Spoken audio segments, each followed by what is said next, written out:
Hello, welcome back. Right, let's crack on with chapter 16, Back in the Hive. 2 minutes later, we're trekking through the trees again.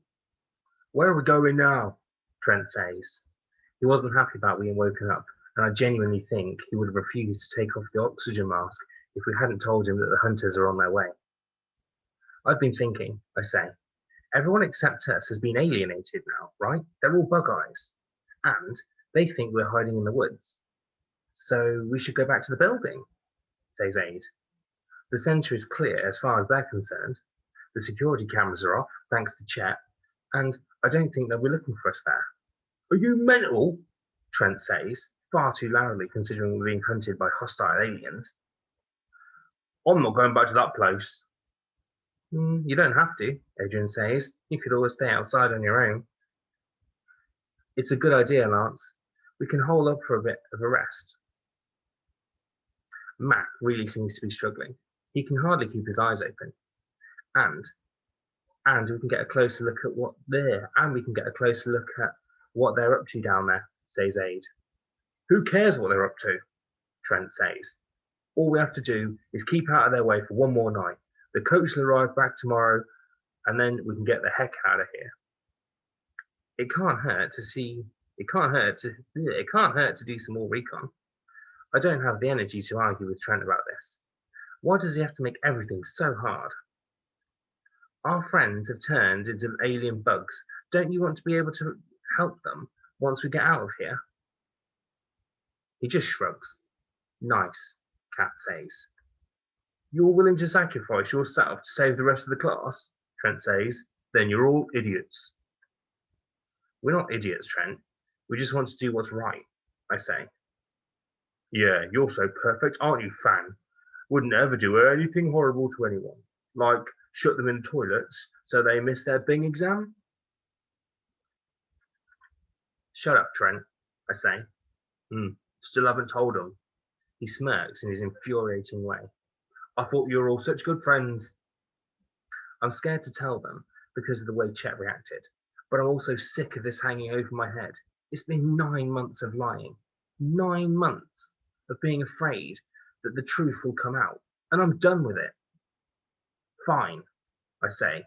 I did trap you in the toilets, Trent, and if I was in that situation again, I'd do the same thing. Finally, I'll tell Miss Hock if she ever stops being an alien.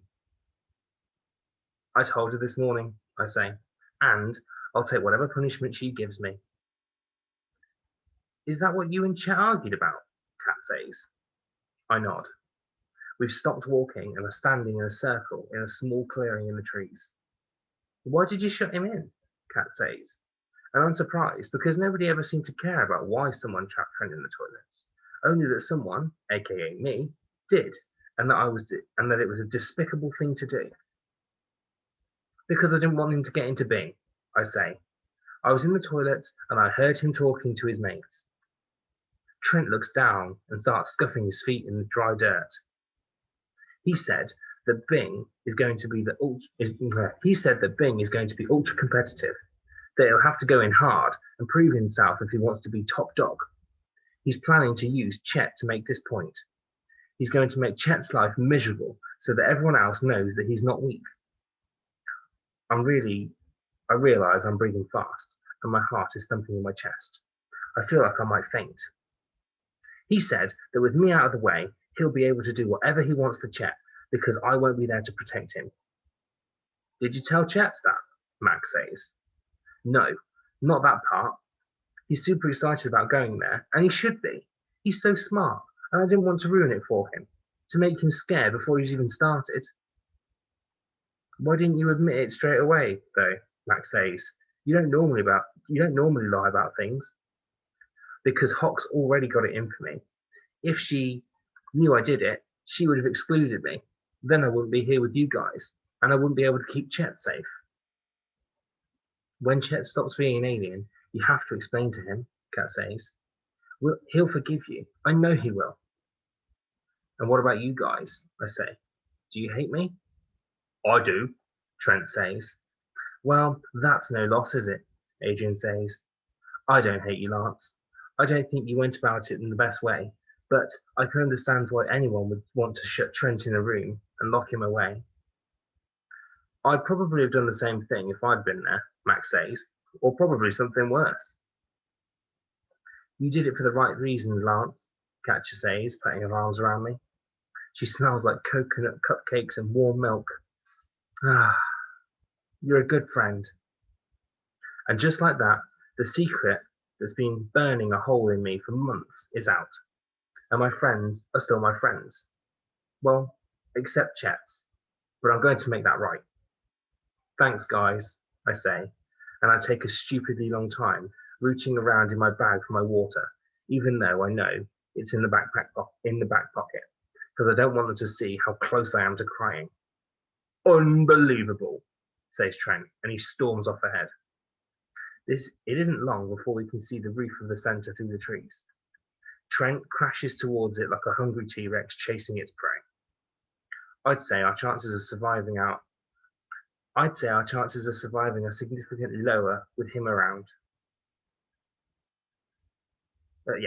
I'd say our chances of surviving are significantly lower with him around, Adrian says. As we get closer, I realise something big is going down at the lake. There's a lot of noise, like the dam site, but times 100. We're at the back of the building, so we can't see what's going on. But whatever it is, it's keeping the bug eyes busy, so we can sneak in without being seen. Our priority right now is getting Max set up with a CPAP. He looks like hell. His eyes are red, his skin around them is a worrying grey colour. We make our way to my room, which is exactly how I left it. Fit the mask to his face and switched on the machine. He lies on the bed and is asleep in literally 3 seconds. It's weird seeing him like this. He's the biggest of all of us, and with his shaved hair and muscles, he usually seems so tough. Now, he looks like any other kid, all tuckered out for the night after a long day. So what now? Kat says. We need to find out what's happening by the lake, I say. Trent and I should go, as we've both had some sleep. You and Adrian can wait here and chill. I'm not going out there, Trent says, sitting on the floor with his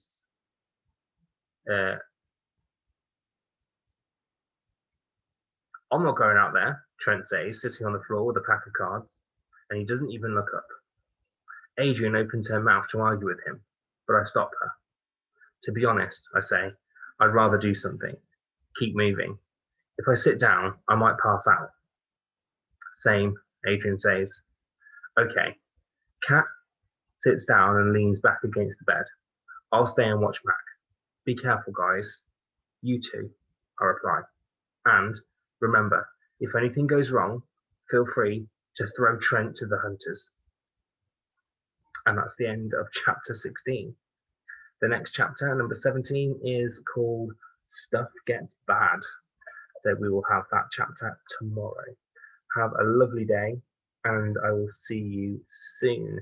Don't forget that we have a Zoom catch-up meeting today. So make sure you join that. We'll have another round of Socks or Not. And I can't wait to see you. Have a lovely day. See you all.